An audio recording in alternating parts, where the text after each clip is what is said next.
Buenos días, profesora. En esta oportunidad voy a realizar la presentación de la revisión bibliográfica, la cual tiene por título Relación entre el sexo femenino con la prevalencia de ojo seco y sus factores de riesgo, quien presenta José Antonio Garretón Ursúa. Bueno, para comenzar me gustaría iniciar con la definición del ojo seco, donde fue propuesta y actualizada y propuesta en el año 2017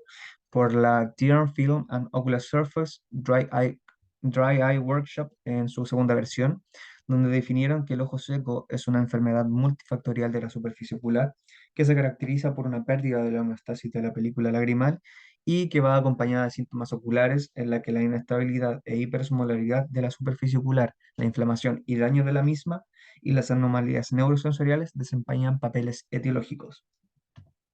Bueno, cabe mencionar de que esta enfermedad afecta entre un 10 y 20% total de la población, el cual puede aumentar hasta un 33% cuando se evalúan a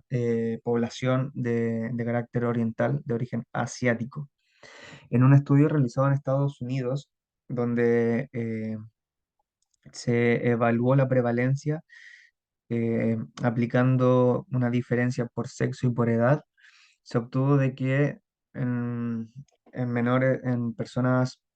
menores a 75 años y aproximadamente 50 años, la prevalencia no variaba, que era aproximadamente un 11,8%, pero que en personas de sexo femenino de más de 75 o más años, esta prevalencia podía verse duplicada, llegando hasta el 23% de prevalencia. Cabe mencionar de que el ojo seco, la enfermedad de ojo seco afecta a todas las estructuras de la superficie ocular, ya sea córnea, conjuntiva y diferentes glándulas que están presentes en la superficie anterior. En uno de los estudios fue catalogada, o sea, fue descrita la fisiopatología del ojo seco, la cual es descrita como una enfermedad inflamatoria de la superficie ocular, la cual al generar una inflamación va a reclutar células proinflamatorias como prostaglandinas y citoquinas, las cuales se van a ir acumulando en diferentes tejidos de la superficie ocular, generando daño de este y una nueva inflamación, generando el nuevo reclutamiento y así cayendo en un círculo vicioso de inflamación, lo que vendría generando la enfermedad del ojo seco. Al realizar el estudio y la investigación sobre esta enfermedad, encontramos de que el ojo seco se divide, o sea, que los factores de riesgo que producen el ojo seco se dividen en alto, moderado y bajo nivel de evidencia, donde los principales factores de riesgo para padecer esta enfermedad es pertenecer al sexo femenino. Entonces, en otras revisiones se hace la relación entre el sexo femenino con factores de riesgo de bajo nivel de evidencia, como lo son el uso de cosméticos, como lo son procesos hormonales, los cuales están asociados a hormonas sexuales, como la menopausia, el embarazo y otras alteraciones que pueden afectar a la estabilidad de los niveles hormonales. Eh, Estas vendrían siendo las principales como diferencias que se pudieran encontrar en la revisión que separan una población de otra, haciendo referencia a la población de sexo femenino con la población de sexo masculino, lo que podría estar relacionada con la alta prevalencia en una de estas.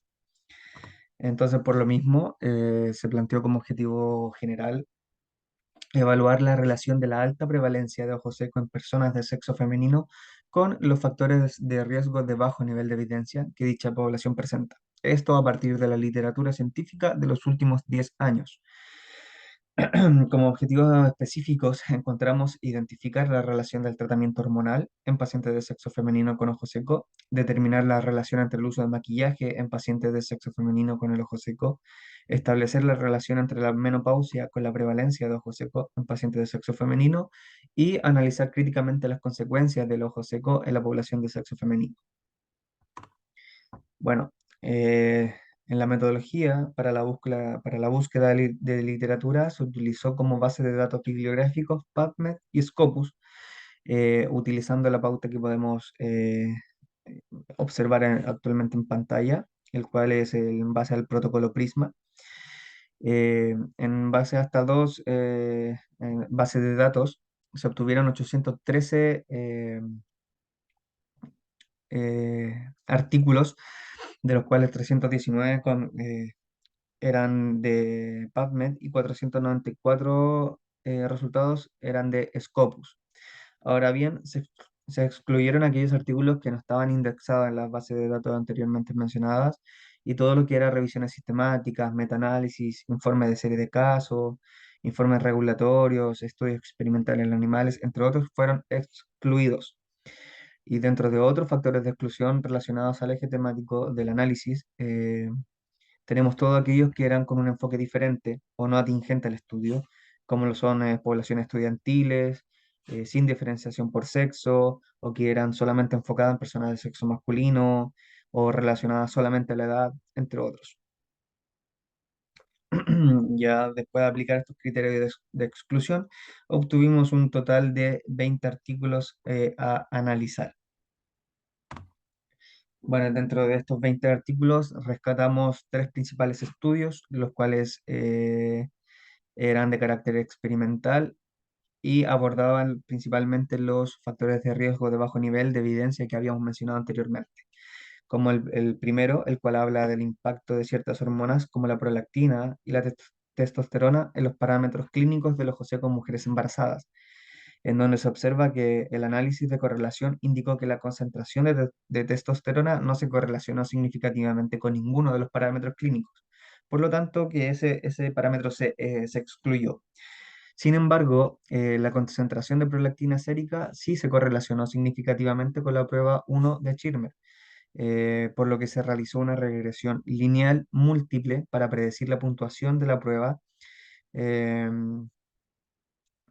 donde se,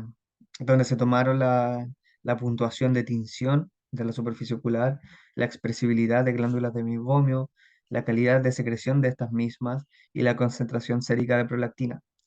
Esto reveló que las concentraciones de prolactina y las puntuaciones de expresibilidad se asociaron con las puntuaciones de la prueba 1 de Schirmer. Y esto implica tanto la concentración sérica de prolactina como las puntuaciones de expresibilidad de la glándula de meiomio fueron predictores significativos. Esto permite concluir de que el aumento de los niveles de prolactina en suero tienen un impacto débil, pero positivo en las puntuaciones de la prueba 1 de Schirmer. En el siguiente resultado, en donde se analiza la prevalencia de ojo seco y su relación con el uso de cosméticos para los ojos en mujeres, se obtuvieron 207 respuestas, de las cuales fueron agrupadas por grupos etarios, donde tenemos de 18 a 30 años, de 31 a 40 años y más de 40 años. Bueno, cabe mencionar de que el 87% estaban en el grupo de 18 a 30 años. En cuanto a los problemas oculares, solamente el 76,8% afirmó que no tenía ningún problema ocular, mientras que alrededor de una cuarta parte de los participantes informó sequedad ocular. Bueno, se obtuvo de que el rímel fue el cosmético para ojos más utilizados en cuanto al uso diario en comparación a otros como la sombra de ojos, delineador externo, etcétera. Ahora bien, a los participantes del estudio se le aplicó la herramienta OSDI, la cual mide de manera subjetiva la presencia y el grado de ojo seco, en donde encontramos que la prevalencia de esta enfermedad entre las mujeres que usaban cosmético para los ojos fue de más del 70%. Y con esto se pudo concluir de que la prevalencia de la enfermedad de ojo seco entre las mujeres que sí usaban cosméticos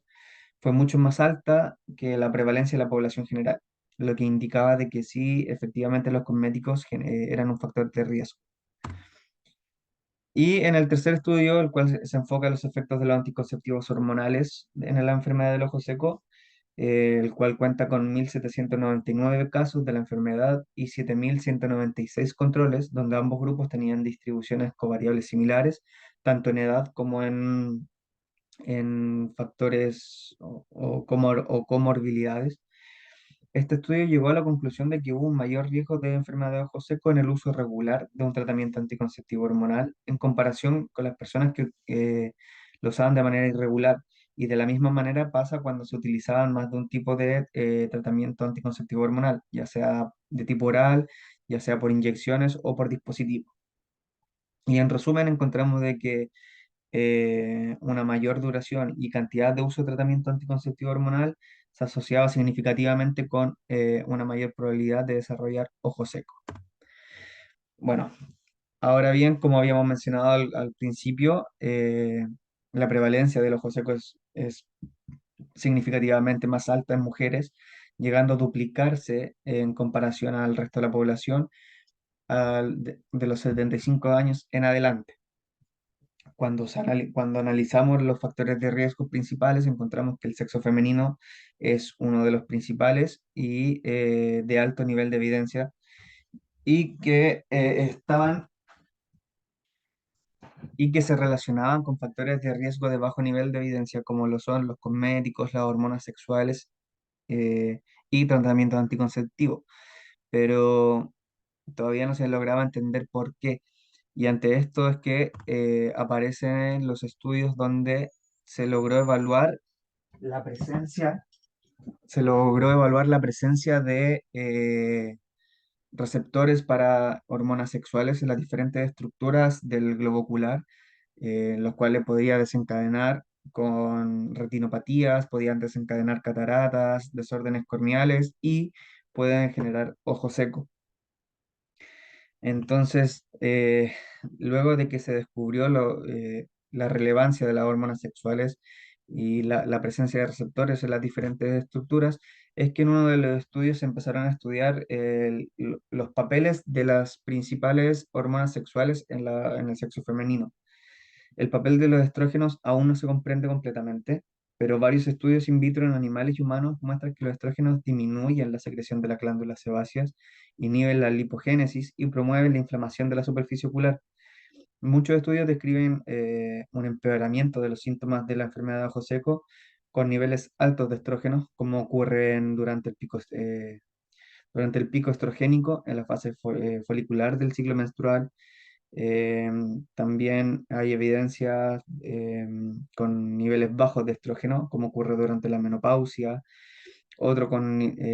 picos de estrógeno en el embarazo, etcétera. Em, es por esto que también se asoció el uso del tratamiento anticonceptivo hormonal, dado que estos son bombas de estrógenos y andrógenos, lo que podría estar también relacionado con la aparición del ojo seco en la población de sexo femenino. Bueno, ahora en cuanto a propuestas y sugerencias, falta mucho enfoque de estudio, muchos de las investigaciones analizadas eh, estaban al límite del tiempo, eh, eran poco replicables y habían pocos estudios experimentales que pudieran avalar el resto de información encontrada en las bases de datos. Entonces, para esto, como sugerencia, se podría mejorar los criterios de inclusión y exclusión de los estudios para obtener resultados más transparentes y aplicar medidas de prevención y control de algunos factores de riesgo y medir el impacto que esto tendría en la prevalencia de ojo seco. Bueno, muchas gracias por la atención y espero que haya quedado claro y que tenga buen día.